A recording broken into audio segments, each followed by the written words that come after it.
Hi guys, welcome to the channel. और आज हम यहाँ से स्टार्ट करने जा रहे हैं हमारी केमिस्ट्री की journey with solid state. So class 12th Maharashtra board का फर्स्ट चैप्टर केमिस्ट्री में है सॉलिड स्टेट, जो एक फिज़िकल केमिस्ट्री का पार्ट है।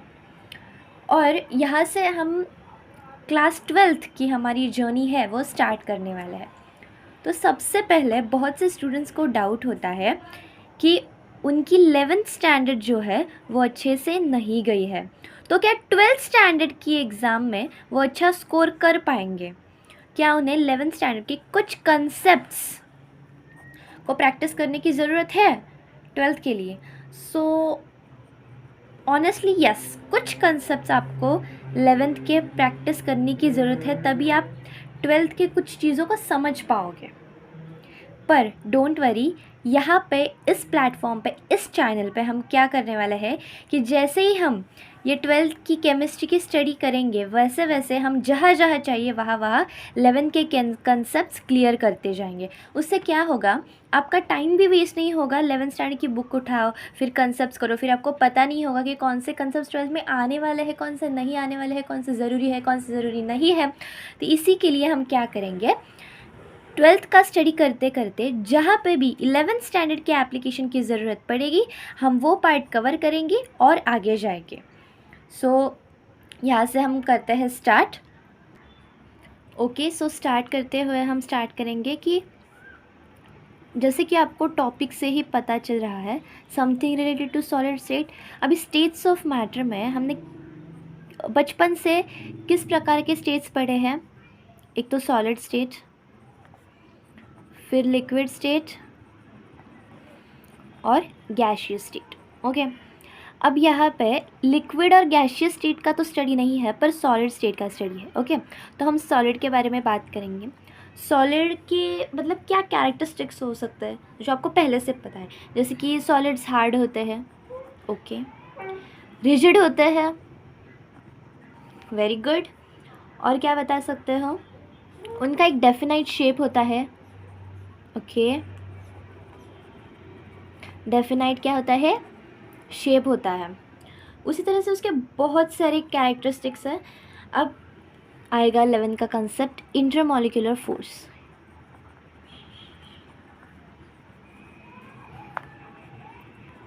तो इंटरमॉलिक्यूलर फोर्स बहुत स्ट्रॉन्ग होता है, कहाँ पे? सॉलिड्स में। अब समझो इंटरमॉलिक्यूलर फोर्स क्या होता है, मैं बताती हूँ।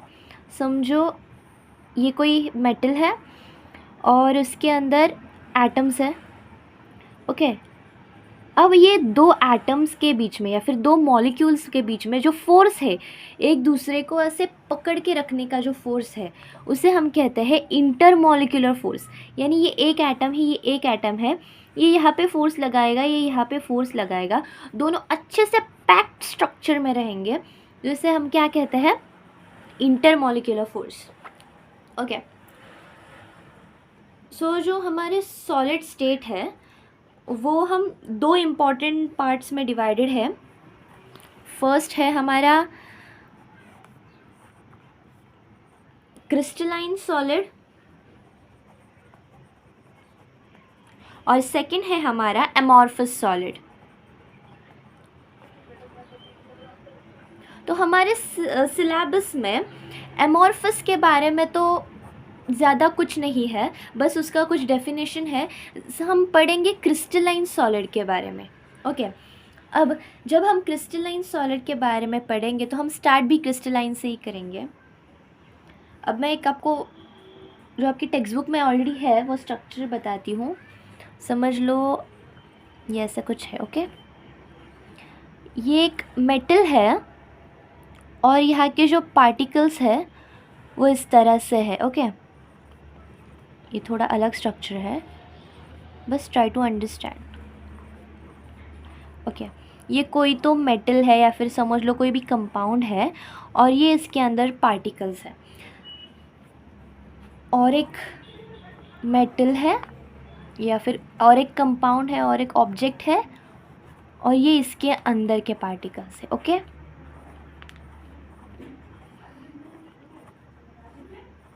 तो यहाँ पे आपको क्या डिफरेंस दिखाई दे रहा है? सबसे पहले तो रेगुलर शेप और इरेगुलर शेप, अब यहाँ पे अगर आप ध्यान से देखोगे तो ये देखो, एक के नीचे एक है, एक के नीचे एक के नीचे एक पार्टिकल्स, वैसे ही एक के साइड में एक के साइड में एक और एक के साइड में एक पार्टिकल्स है। मतलब ये क्या है, एक रेगुलर शेप में है। क्या है, रेगुलर शेप में है। और उसी तरह से अगर आप ये वाले देखने जाओ तो ये देखो, ये ऐसे, ये ऐसे, ये ऐसे, ये ऐसे, ये ऐसे, कुछ रेगुलरिटी है क्या? नहीं है, कोई भी नहीं रेगुलरिटी है, तो इसे हम कहते हैं इरेगुलर शेप। हम दोनों को साइड बाय साइड पढ़ रहे हैं, तो ये आपको डिफ्रेंशिएट में बहुत बार पूछा गया है बोर्ड एग्जाम्स में, तो इसे अच्छे से ध्यान रखना। अगर हम यहाँ पे सेकेंड पॉइंट की तरफ देखने जाए तो इसे, अब अगर हम यहाँ से देखें तो यहाँ से एक एटम है, उसके साइड में एक एटम है, उसके साइड में एक एटम है, उसके साइड में एटम है, और ऐसे ही चलते चलते चलते चलते जाएगा जहाँ तक ये कंपाउंड या फिर ये मेटल है। यहाँ पे देखो, यहाँ पे एक मॉलिक्यूल या फिर एक मेटल है, यहाँ पे एक है, यहाँ पे एक है, यहाँ पे एक है, वैसे ही नीचे नीचे नीचे नीचे रेगुलर शेप में चलता जाएगा। तो इसकी क्या हो गई, लॉन्ग रेंज ऑर्डर, करेक्ट। अब यहाँ पे देखो, यहाँ पे एक एटम है, यहाँ पे नीचे आ गया, यहाँ पे वापस ऊपर आ गया, नहीं है। अगर आप यहाँ से देखो, यहाँ पे एक एटम है, यहाँ से एक नीचे आ गया और वहीं पे टूट गया, ये यहाँ पे आ गया और वहीं पे आगे जाके वापस टूट गया, ऊपर गया। तो मैं क्या कहना चाहती हूँ कि यहाँ पे रेंज ऑर्डर शॉर्ट है, यहाँ पे एक ही रेंज में दूर तक जाएंगे, यहाँ पे एक ही रेंज में आएंगे, टूट जाएंगे, एक में रेंज में आएंगे, टूट जाएंगे। तो ऐसे इसकी रेंज ऑर्डर क्या होती है, शॉर्ट रेंज ऑर्डर। इसे हम कहते हैं short range order. Okay, so next है इसका मेल्टिंग पॉइंट। क्या, अगर मेल्टिंग पॉइंट के तरफ अगर हम ध्यान दें तो जो क्रिस्टलाइन सॉलिड का मेल्टिंग पॉइंट है वो शार्प होता है। क्या होता है, शार्प मेल्टिंग पॉइंट होता है। जैसे अगर किसी मेटल या फिर किसी एलिमेंट का मेल्टिंग पॉइंट है 1500 डिग्री सेल्सियस, तो ये 1005 डिग्री सेल्सियस पे ही मेल्ट होगा, मतलब मेल्ट होना स्टार्ट हो जाएगा 1005 डिग्री सेल्सियस पे। पर अगर हम एमॉर्फस सॉलिड्स के बारे में पढ़ें तो उसका जो मेल्टिंग पॉइंट है वो एक रेंज में होता है, मतलब उसको एक शार्प मेल्टिंग पॉइंट नहीं होता है, वो एक रेंज में मेल्ट हो जाता है। जैसे कि समझो 500 to 1000 डिग्री सेल्सियस। सो यहाँ पे आपका क्या होगा, जो सॉलिड है वो मेल्ट होना स्टार्ट हो जाएगा। तो इसे हम कहते हैं नो शार्प मेल्टिंग पॉइंट, या फिर हम इसे कह सकते हैं melts over a range of temperature. ना, जो क्रिस्टलाइन सॉलिड्स है उन्हें हम ट्रू सॉलिड्स कहते हैं, ट्रू सॉलिड्स।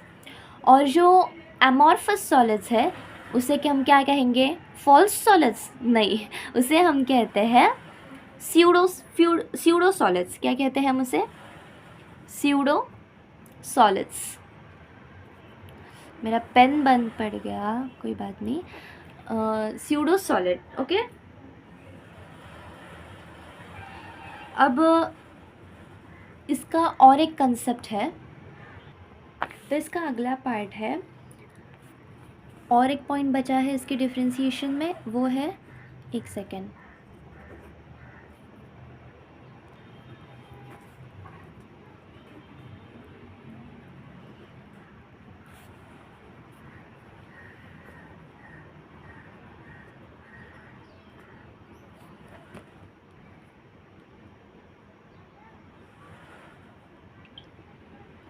इसके बाद हम इसका क्रिस्टलाइन का लास्ट पॉइंट और एमॉर्फस का लास्ट पॉइंट देखेंगे, जो है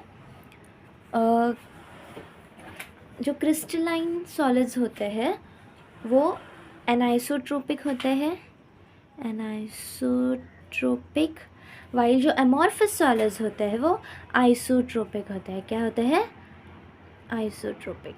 यानी जिस ये एनाइसोट्रोपिक की जो फिज़िकल प्रॉपर्टीज़ है, क्या है, फिज़िकल प्रॉपर्टीज़, जैसे उसका वॉल्यूम, साइज़, जो बाहर से जो फिज़िकल प्रॉपर्टीज़ है वो डायरेक्शन के अनुसार चेंज हो जाती है। क्या होती है, डायरेक्शन के अनुसार चेंज हो जाती है, उसे हम क्या कहते हैं, एनाइसोट्रोपिक। यानी समझ लो कोई क्रिस्टल है तो जिसकी प्रॉपर्टीज़ उसकी डायरेक्शन के हिसाब से चेंज हो जाएगी, उसे हम कहते हैं एनाइसोट्रोपिक। और आइसोट्रोपिक उसी का उल्टा हो जाएगा जिसकी फिज़िकल प्रॉपर्टीज़ के अंदर कोई भी चेंज नहीं आएगा, मतलब नो चेंज, जिसकी फ़िज़िकल प्रॉपर्टीज़ के अंदर कोई भी चेंज नहीं आएगा, किसके हिसाब से, डायरेक्शन के हिसाब से कोई भी चेंज नहीं आएगा, उसे हम कहते हैं आइसोट्रोपिक। एनाइसोट्रोपिक और आइसोट्रोपिक नेचर आपको पता चल गया। सो इसके हम लास्ट में एग्जांपल्स देखेंगे। क्रिस्टलाइन के एग्जांपल्स हो जाते हैं डायमंड, ओके, फिर ice is also a crystal, then copper, okay. और यहाँ हम एग्जांपल्स हमें देखने मिलेंगे glass is actually not a crystal but an amorphous solid. उसके बाद रबर, और उसके बाद जैसे कि एलिमेंट होता है जो टार का, आपको पता होगा, वो भी क्या है, हमारा एमॉर्फस सॉलिड के अंदर आता है, ओके।